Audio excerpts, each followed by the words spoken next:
축복합니다. 오늘 함께 나눌 말씀의 제목은 나는 예수님을 믿습니다. 첫 번째 시간이에요. 나는 예수님을 믿습니다. 지난주에 말씀의 제목이 무엇입니까? 나는 하나님을 믿습니다. 전능하신 하나님, 엘샤다이 하나님, 더불어 나의 아버지 되신 하나님을 믿습니다.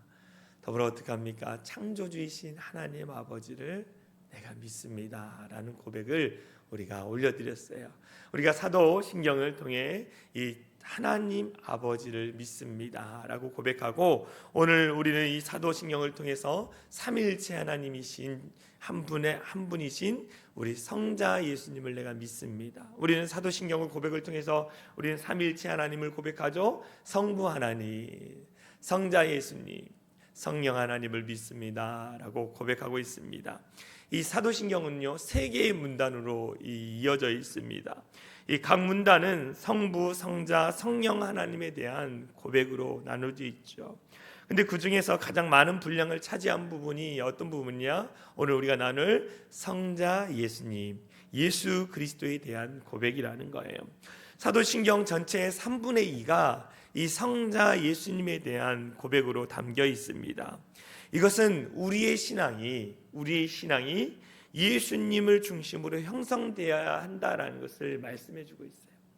우리의 신앙이 예수님을 중심으로 형성되어야 할 것에 대해서 말씀해 주고 있다라는 거예요. 물론 우리는 성부, 성자, 성령 삼위일체 하나님을 믿지만 그 중심에는 예수님이 있다라는 것입니다. 사도신경의 모든 내용이 다 중요하지만 특별히 예수님에 대한 신앙 고백이 굉장히 중요합니다. 그래서 우리는 오늘 이 시간과 또 다음 이 시간에 우리 두 번에 걸쳐서 나는 예수님을 믿습니다라는 이 신앙 고백을 가지고 말씀을 나누려고 합니다. 그 첫 번째 시간 나는 예수님을 믿습니다라는 놀라운 고백 안에 담겨 있는 의미 세 가지를 살펴보려고 합니다. 첫 번째 의미는 뭐냐? 나는 예수님을 믿습니다. 어떤 예수님을 믿느냐? 나는 유일하신 아들 우리 주 예수 그리스도를 믿습니다. 나는 유일하신 아들 우리 주 예수 그리스도를 믿습니다 라고 나와있어요. 우리 모두는 하나님의 자녀입니다. 할렐루야. 우리 모두는 하나님의 자녀예요. 그런데 유일하신 아들이라고 했어요. 하나님의 아들은 예수님밖에 없어요. 유일하신 아들. 그렇다면 목사님, 우리가 예수님을 믿으면 하나님의 자녀가 되는 권세를 주신다 그랬는데 그 의미는 무엇입니까? 그건 뭐냐? 우리를 하나님의 자녀 삼아 주신다라는 거예요. 양자로 삼아 주신다라는 의미예요. 유일하신 아들은 예수님인데 우리는 누굽니까?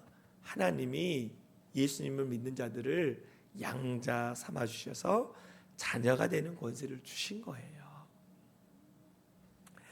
이 유일하신 아들 예수님이라는 이 고백은 뭐냐면 예수님이 삼위일체 하나님으로서 성자 예수님에 대한 신성을 나타내고 있어요. 예수님이 하나님이시면서 인간의 몸을 입고 이 땅에 오시는 신성과 인성을 가지고 계신 예수님이라는 것을 가르쳐주고 있다라는 것입니다. 그분이 누굽니까? 예수 그리스도죠. 여러분, 예수 그리스도라는 말은 무엇입니까? 이 땅에 오신 예수님이 그리스도라는 말이에요. 그리스도라는 말은 뭐냐? 세상을 구원할 자라는 의미가 있는 거예요. 이스라엘 백성들은 세상을 구원할 메시아를 기다렸어요. 메시아라는 말은 어떤 말입니까? 히브리어이고 그리스도는 아랍어예요. 히라버입니다. 히라버. 그래서 이 메시아와 이 그리스도라는 이 단어의 의미는 기름 부음 받은 자, 세상을 구원할 자라는 동일한 의미를 갖고 있다라는 거죠. 이 고백이 지금은 우리가 나는 예수 그리스도를 믿습니다. 나는 예수님이 세상을 구원할 자, 또 기름 부음 받은 자, 메시아 그리스도로 오신 것을 믿습니다라고 우리가 사도신경으로 쉽게 고백하지만 이 고백은 초대교회 성도들에게는 엄청난 고백이었다라는 거예요. 엄청난 고백. 사람으로 이 땅에 오신 예수님이 성자 예수님이고 나는 그분을 나의 주님으로 믿는다라는 고백. 주님이라는 말은 어떤 의미냐? 주님께서 나의 삶의 주인이시며 나는 주님의 소유입니다. 내 삶은 주님의 것입니다. 내 인생은 주님의 것입니다. 내 것은 다 내 것이 아니라 주님의 것입니다 라고 고백하고 있다라는 거예요. 이것은 무엇입니까? 절대적인 항복의 선언이야. 내 인생은 내 것이 아니에요. 주님의 것입니다. 주님의 것입니다. 내 삶의 주권을 주님께 맡겨드립니다. 이게 주님이라는 단어의 의미라는 거예요. 내가 주님을 믿습니다. 이것은 놀라운 고백이에요, 여러분. 특별히 1세기 교회가 생겨나지고 얼마 안 된 이 초대교회 성도들에게 이 사도신경의 이 놀라운 고백은 그때 1세기에는 신약 성경이 완성되지 않았던 거예요. 그렇지만 그들은 뭡니까? 그리스도인으로서 주는 그리스도이십니다. 예수 그리스도를 믿습니다. 이 고백은요, 놀라운 고백인 거예요.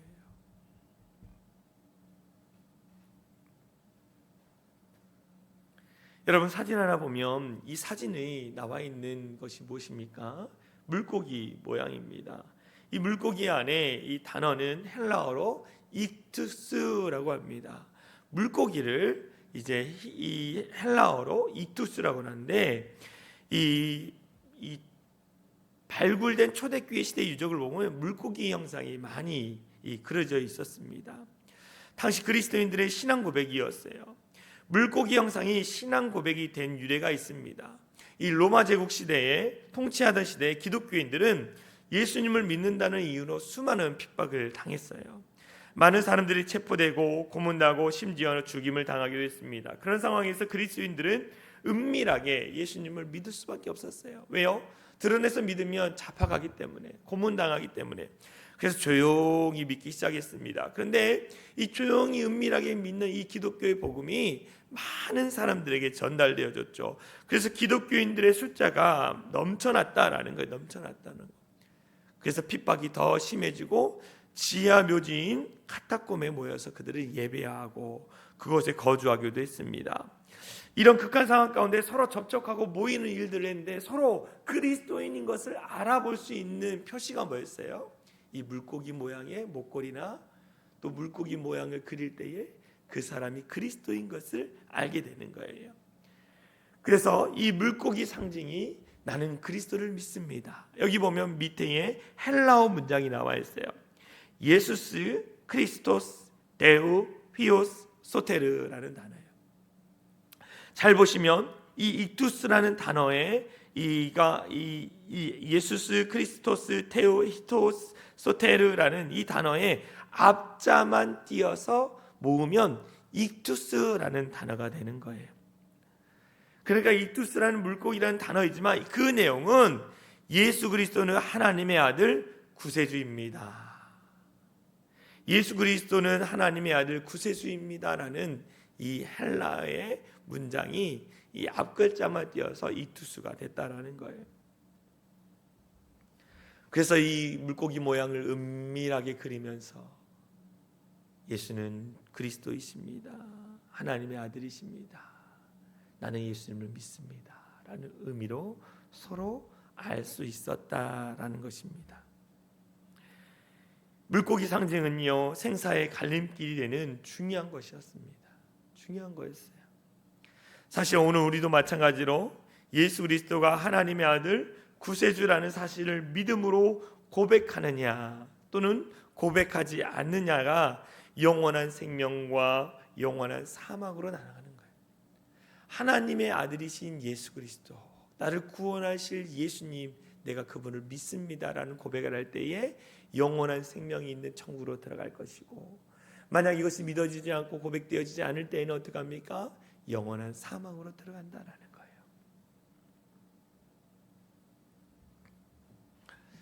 여러분, 이 영화 배너라는 것을 아십니까? 오래된 영화예요.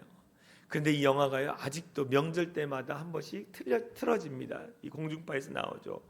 불의의 명화로 칭송되고 있습니다. 아카데미상 11개를 수상했고요.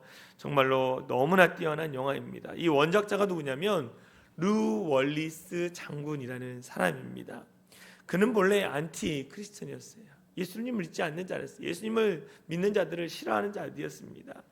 예수님의 부활을 부인하고 기독교는 사기라고 주장할 정도였어요. 그는 이것을 증명하기 위해서 자신이 직접 성경을 읽고 그리고 고대 문헌을 연구해서 기독교의 사기성을 폭로하기 시작했습니다.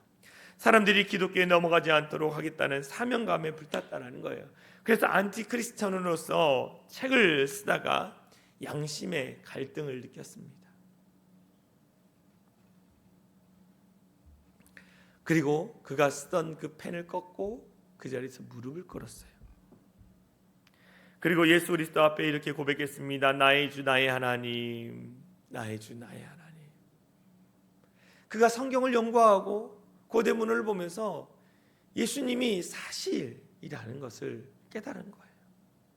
그 안에 믿음이 생기고 그 믿음을 통해서 그가 주님 앞에 무릎을 꿇은 거예요. 그리고 나서 그가 어떻게 했습니까? 글을 쓰기 시작했죠. 소설을 썼어요. 배너라는 소설을 썼습니다. 이 소설로 인해서 많은 사람들이 감동을 받고 그리스도인이 됐어요.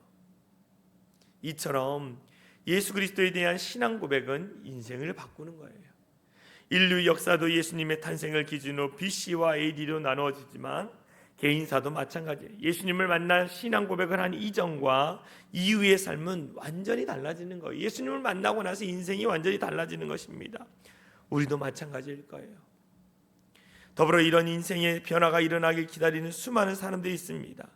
그들에게 이 놀라운 고백, 주는 그리스도시요 하나님의 아들이심을 내가 믿습니다라는 사실을 전할 수 있는 우리 성도들이 되기를 간절히 소망합니다. 두 번째, 예수님에 대한 고백입니다. 두 번째, 예수님은 성령으로 잉태되어 동정녀 마리아에게 나셨습니다 라고 그 사실을 내가 믿습니다라고 고백하는 거예요. 여러분, 이 사실, 성령으로 잉태되어 동정녀 마리아에게서 나셨습니다라는 이 고백은요, 세상 사람들로부터 비판받는 내용이에요. 왜 그렇습니까? 어떻게 사람이, 처녀가 자녀를 낳을 수 있습니까? 결혼하지 않은 사람이 어떻게 사람을 낳을 수 있습니까? 근데 우리는 이것을 믿는다고 고백하는 거예요. 예수님은 왜 처녀의, 동정녀의 몸에서 나셨어야 할까요? 여러분, 우리가 이 유대식 사고를 아는 것이 굉장히 중요합니다. 이 유대식 사고, 유대인들의 생각으로 볼 때 이 땅의 모든 사람은 남자의 후손인 거예요. 이 땅의 모든 사람들은 남자의 후손입니다.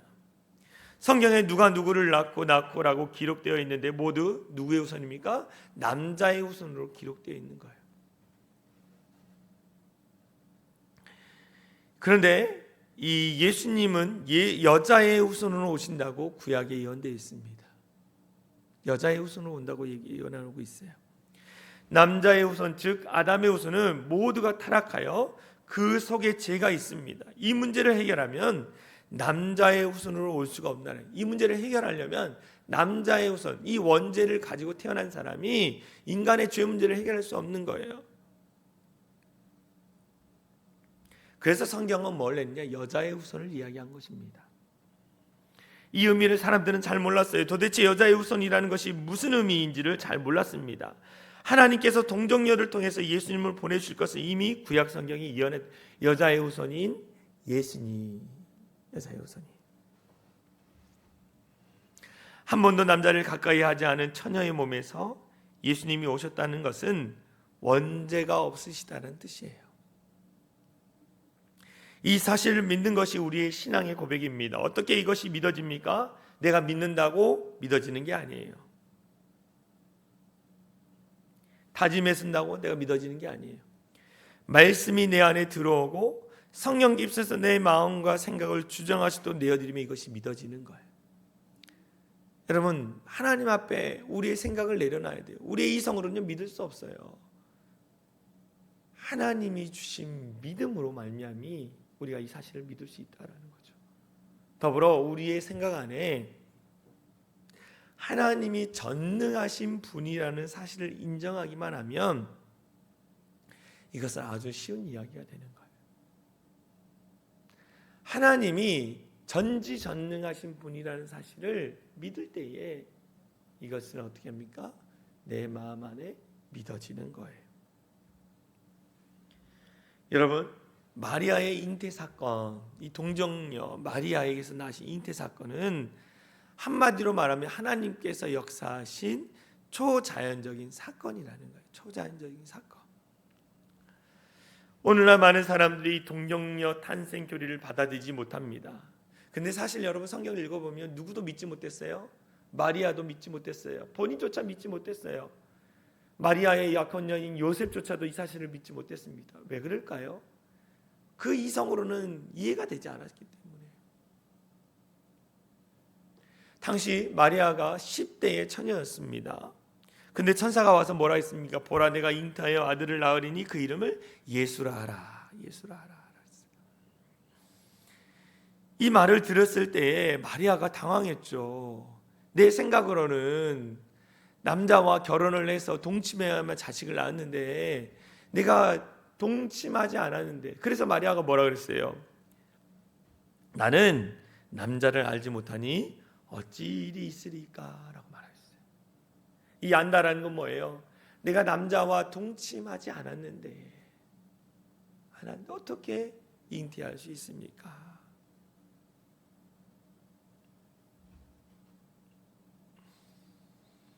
이 말은, 천사가 전해준 말은 인간으로서는 불가능하지만 하나님의 능력으로는 얼마든지 가능하다라는 이야기예요. 여러분 말씀 보십시오. 잉태하는 본인조차, 마리아조차도 이 말씀을 믿지 못했어요. 하물며 2000년이 지나서 신앙생활하고 있는 우리에게 이것이 그대로 믿어질까요? 잘 믿어지지 못해요. 그런데 우리가 우리의 이성적인 사고를 내려놓고 하나님이 전능하신 분이다라는 사실을 받아들일 때에 어떻게 합니까? 그것이 믿어진다라는 거예요. 또 그것을 확증해 주는 게 무엇입니까? 성경 말씀이잖아요.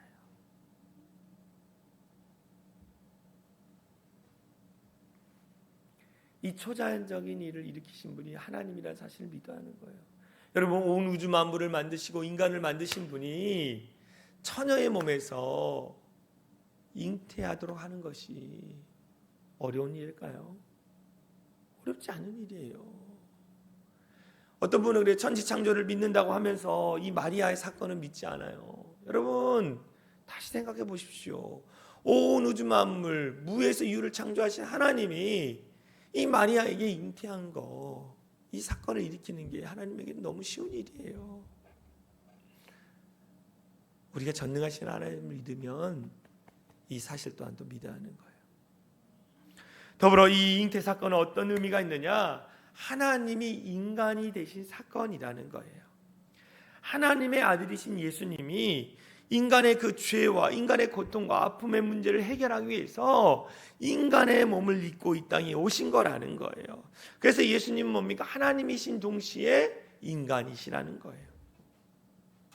그리고 여러분, 이 사건은요 갑자기 이루어진 사건이 아니에요. 이미 구약 성경에 오랜 옛날부터 구약 성경에 기록되어 있던 예언의 말씀입니다. 여러분, 아담과 하와 타락 이후로 죄로 말미암아 영원히 죽을 수밖에 없는 그 인간에게 주님이 구원의 복음을 열어주셨죠. 창세기 3장 15절에 이렇게 나오죠. 아담과 하와가 죄를 범하고 나서 내가 너가 누굽니까? 사단마귀죠. 여자와 원수가 되게 하고 내 후손도 여자의 후손과 원수가 되게 하리니 여자의 후손은 누구예요? 예수님이죠. 내 머리를 상하게 할 것이요 너는 그의 발꿈치를 상하게 할 것이다 라고 말하고 있어요.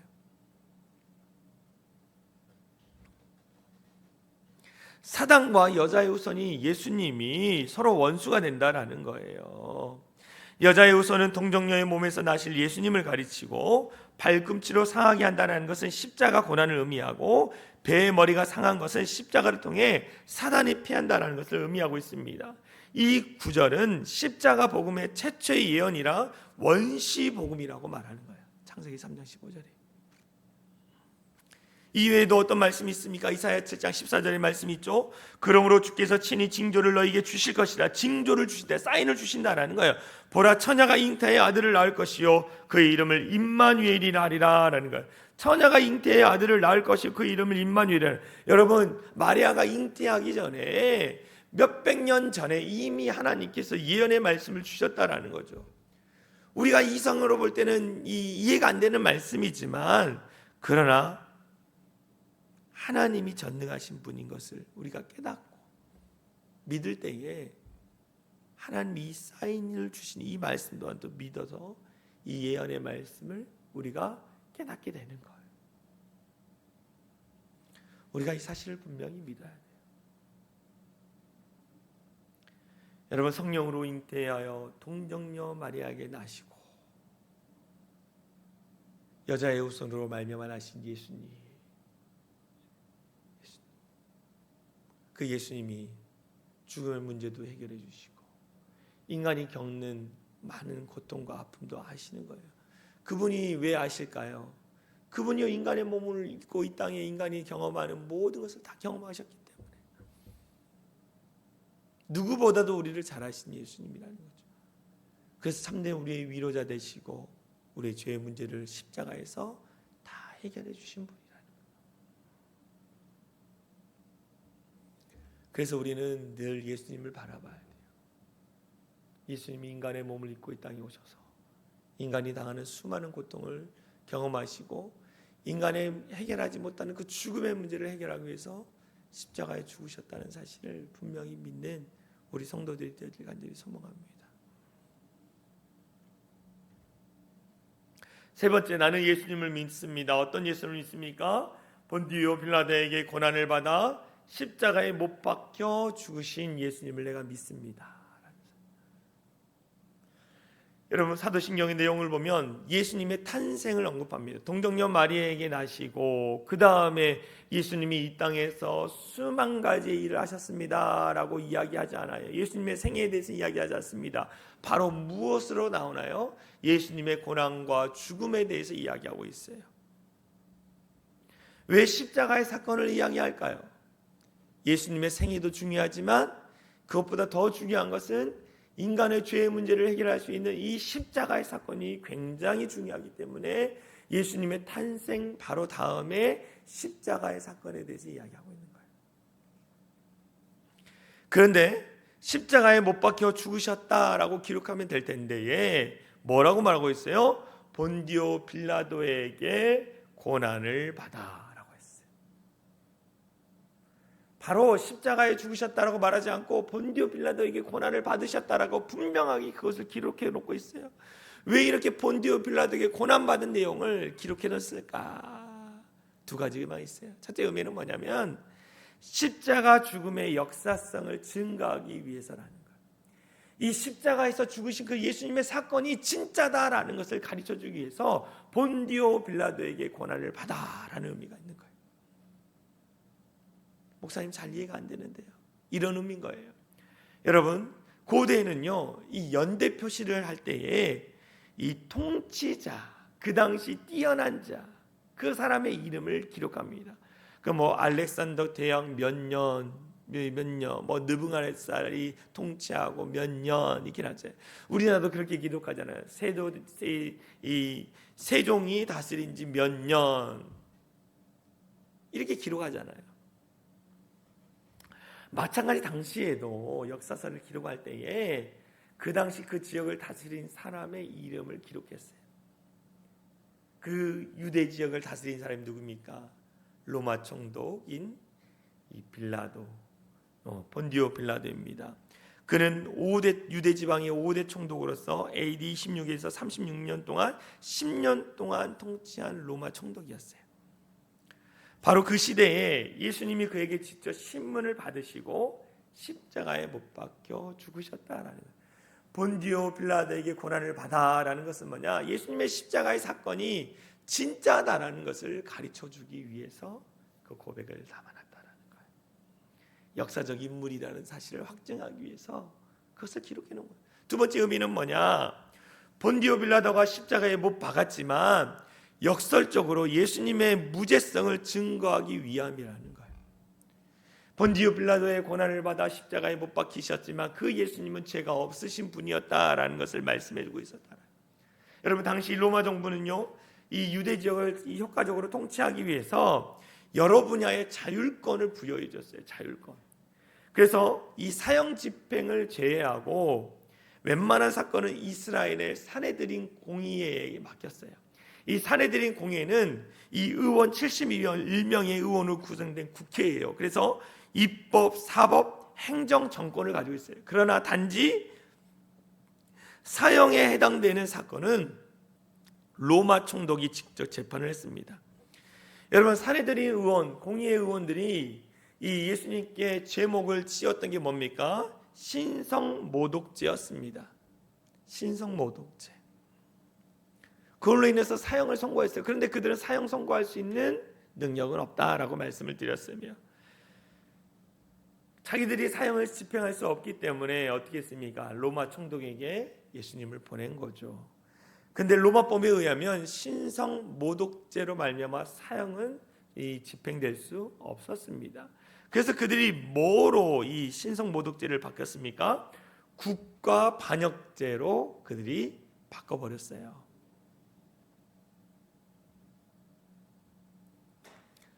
예수님은 국가반역죄로 로마 정부에 이 고발을 당한 겁니다. 근데 여러분, 빌라도가 예수님을 3번을 신문을 했어요. 3번을 신문했는데 어떤 결과를 낳았어요? 그에게는 죄가 없다. 예수님에게 죄가 없다라는 거예요. 그런데 이 예수님은 죄가 없다라고 말하고 데려가라고 했지만 어떻게 했어요? 유대인들이 거부했죠. 소요가 일어날까봐, 사태가 일어날까봐. 그는 어떻게 했습니까? 예수님을 핍박하고 사형을 집행하는 것을 우리는 성경을 통해 보게 되어집니다. 빌라도도 이런 압박으로 말미암아 사형 선고를 내렸죠. 그런데 나중에 이 빌라도가 양심의 가책을 느낍니다. 그래가지고 로마 황제에게 올려버리는 빌라도 보고서라는 게 있어요. 그 빌라도 보고서의 내용을 보면 예수님이 무죄한 가운데 사형을 당하게 된 경위에 대해서 자세히 기록되어 있다라는 거예요. 본디오 빌라도에게 고난을 받아 빌라도의 그 역사를 통해서 예수님이 죄가 없으신 분인 것을 깨닫게 되는 거예요. 여러분, 예수님은요 2000년 전에 본디오 빌라도에게 고난을 받아 십자가에 못 박혀 죽으셨습니다. 그러면 이 십자가의 사건이 나와 무슨 상관이 있는가? 이것을 깨달아야 거예요. 첫 번째, 어떤 사건, 이 사건이 나와 무슨 상관이 있습니까? 십자가의 사건을 믿을 때에 우리가 어떻게 된다? 구원을 받는다라는 거예요. 이 십자가의 사건을 믿을 때에, 대속의 십자가의 사건을 믿을 때에 내가 죄 사함을 받고 영원한 사망에서 구원을 받는다라는 거예요. 요한복음 3장 16절 17절 오늘 본문 말씀이 있죠. 우리 같이 읽겠습니다. 시작. 하나님이 세상을 이처럼 사랑하사 독생자를 주셨으니 이는 그를 믿는 자마다 멸망하지 않고 영생을 얻게 하려 하심이라. 하나님이 그 아들을 세상에 보내신 것은 세상을 심판하려 하심이 아니요 그로 말미암아 세상이 구원을 받게 하려 하심이라 라고 했어요. 여러분, 예수님을 보내주신 이유는 무엇입니까? 우리가 구원받기 위해서. 심판에서 우리가 뭡니까? 구원받기 위해서. 이 대속의 십자가를 믿어야만이 구원을 받는다. 두 번째 의미는 뭐냐? 십자가에 합당한 삶을 살아야 한다라는 거예요. 십자가의 은혜로 구원받은 죄인인 우리가 의인이 되었고 구원을 받았어요. 예전에는 몰랐어요. 죄로 말미암아 그 죽음이 있는 것을 몰랐어요. 그렇지만 그것이 무서운지를 이제 알았다라는 거죠. 그 죄가 우리의 인생을 망가뜨린다라는 것을 알게 되었다라는 거예요. 그래서 어떡합니까? 이제는 우리가 더 이상 죄를 범하지 않고 혹여나 죄를 범했다 할지라도 십자가 앞에 나가서 죄를 회개할 때에 예수님이 용서해 주신다. 더 이상 죄악 가운데에, 우리의 욕망 가운데에, 우리의 정욕 가운데 살아서는 안 된다라는 걸 말씀하고 있어요. 그래서 갈라디아 교회를 향해서 이렇게 말하죠. 5장 24절에 그리스도 예수의 사람들은 예수님을 믿는 사람들, 십자가의 대속의 은혜를 경험한 사람들은 육체와 함께 그 정욕과 탐심을 십자가에 못 박았느니라 라는 거예요. 날마다 주님 앞에 나가서 십자가 앞에 내 정욕과 내 욕심과 내 더러운 자아를 못 박는 거예요. 십자가에 합당한 삶을 살아내는 것, 그것이 우리라는 거예요. 더불어 이 십자가의 사건을 통해서 깨달은 은혜 가운데 감사하면서 그 은혜를 나만 아는 게 아니라 그 십자가의 은혜를 사람들에게 전하는 거예요. 십자가의 복음을 전해야 하는 거예요. 전해야 하는 거. 우리가 구원받은 자로서 십자가의 복음을 전해야 돼요. 여러분, 예수님이 대속의 십자가를 졌습니다. 근데 그 십자가의 사건을 전하지 않아요. 아무도 전하지 않아요. 그럼 복음이 전해질까요? 전해지지 않습니다. 그 대속의 십자가의 은혜를 우리에게 누군가가 전해줬기 때문에 우리가 그 십자가의 복음을 받아들이고 구원을 받았잖아요. 그럼 그 십자가의 은혜의 빚진 자로서 우리도 어떻게 할까요? 복음을 증거하는 거예요. 복음을 증거하는 거. 이것이 전도와 선교의 사명입니다. 오늘날 예수 그리스도를 믿는 자들은 다 사명을 받은 자예요. 사명을 받은 자. 이것이 우리 교회에 감당해야 할 일입니다. 이 놀라운 십자가의 은혜를 경험하는 우리 모든 성도들이 됐으면 좋겠고, 이 십자가의 복음을 증거하는 성도들이 되어지기를 간절히 소망합니다. 나는 예수님을 믿습니다. 어떤 예수님을 믿습니까? 이 유일하신 아들 우리 주 예수님, 그 신성을 갖고 있고 인성을 가지신 그 유일하신 아들 예수님, 그 예수님을 나의 주인으로 믿습니다. 성령으로 잉태되어 동정녀 마리아에게 나신 예수님을 믿습니다. 본디오 빌라도에게 고난을 받아 십자가에 못 박혀 죽으시는 그 대속의 십자가를 지신 예수님을 내가 믿습니다. 이 의미를 깊이 깨닫고 나는 예수님을 믿습니다. 그 분명한 믿음을 가지고 온전히 주님의 몸된 교회를 세워가는 우리 성도들이 되어지기를 간절히 소망합니다. 우리 같이 기도하기 원합니다. 주님, 나는 예수님을 믿습니다. 유일하신 아들 우리 주 예수 그리스도, 성령으로 잉태되어 동정녀 마리아에게 나신 예수 그리스도, 본디오 빌라도에게 고난을 받아 십자가에 못 박혀 죽으셔서 정말 대속의 십자가를 지신 그 예수님, 그 예수님을 내가 믿습니다. 그 예수님의 그 놀라운 그 사건을 내가 영적으로 체험하면서 그 주님 앞에 온전한 믿음을 드리며 온전하게 살아낼 수 있는 우리 모든 성도들 되게 달라고 같이 기도하겠습니다. 기도합니다. 사랑 은혜가 많으신 하나님 감사합니다. 십자가의 은혜로 날마다 새로워질 수 있도록 은혜를 더해 주신 것 감사를 드립니다. 그 믿음으로 말미암아 변화되기 원합니다. 믿음으로 말미암아 새로워지기를 원합니다. 그 십자가로 말미암아 영적인 충만한 가운데 거하기를 원합니다. 주님, 우리가 예수님을 믿습니다. 유일하신 아들 우리 주 예수 그리스도를 믿습니다. 성령으로 잉태되어 동정녀 마리아에게 나신 예수님을 믿습니다. 본디오 빌라도에게 고난을 받아 십자가에 못 박혀 죽으시는 대속의 십자가를 지신 그 예수님을 믿습니다. 그 주님 앞에 믿음을 드리며 온전하게 살아낼 수 있는 우리 사랑이 창현한 교회 모든 성도들에게 하여 주시고, 그 주님 앞에 영광 돌리며 더 헌신하며 더 복음을 증거하며 살아낼 수 있는 우리 모든 성도들에게 하여 주시옵소서. 모든 어둠과 감히 떠나게 하여 주시고, 생명의 근원 되신 주님, 이 능력의 되신 주님을 바라보며 그 믿음 앞에 엎드릴 수 있는 우리 사랑의 창현한 교회 모든 성도들에게 하여 주시옵소서. 사랑 은혜가 많으신 하나님 감사합니다. 나는 예수님을 믿습니다. 하나님의 유일하신 아들이신 우리 주 예수 그리스도, 나의 주인 되신 예수 그리스도, 나의 구원자이신 예수님을 믿습니다. 성령으로 잉태되어 동정녀 마리아에게 나신 예수님을 믿습니다. 창조주이신 하나님께서 이 마리아를 통해 잉태하신 그 예수님, 그 전능하신 하나님, 그 예수님을 내가 믿습니다. 인간의 몸을 입고 오신 예수님, 그 예수님을 믿습니다. 본디오 빌라도에게 고난을 받아 십자가에 못 박히신 대속의 십자가를 지신 예수님, 그 예수님을 믿습니다. 이 분명한 신앙 고백을 통하여 예수님을 더욱더 깊이 알게 하여 주시고, 예수님의 복음을 증거할 수 있는 귀한 자들 되게 하여 주시고, 그래서 온전히 하나님께 영광을 올려드릴 수 있는 우리 사랑이 창인한 교회 모든 성도들 되게 하여 주시옵소서. 모든 어둡고 악하고 죄악된 것이 떠나가게 하여 주시고 진리와 생명과 능력 되신 주님께서 일하여 주심을 통하여 온전한 믿음을 통해 주님 앞에 영광 올려드릴 수 있는 참되고 복된 우리 그리스도인들 성도들 될 수 있도록 은혜를 다하여 주시옵소서. 그렇게 하실 주님을 찬양합니다. 주님, 우리를 구원하신 예수 그리스도의 이름으로 간절히 기도합나이다. 아멘. 우리 다 같이 일어나서 사랑의 창이란 교회 공동체 고백하고 축도로 마치겠습니다. 같이 선포합니다. 시작. 우리는 세상으로 부름받는 하나님의 백성입니다. 또한 세상으로 보냄받은 그리스도의 제자입니다. 보냄받은 소명자로서 하나님을 기쁘게 찬양하는 성령 충만한 예배자가 되겠습니다.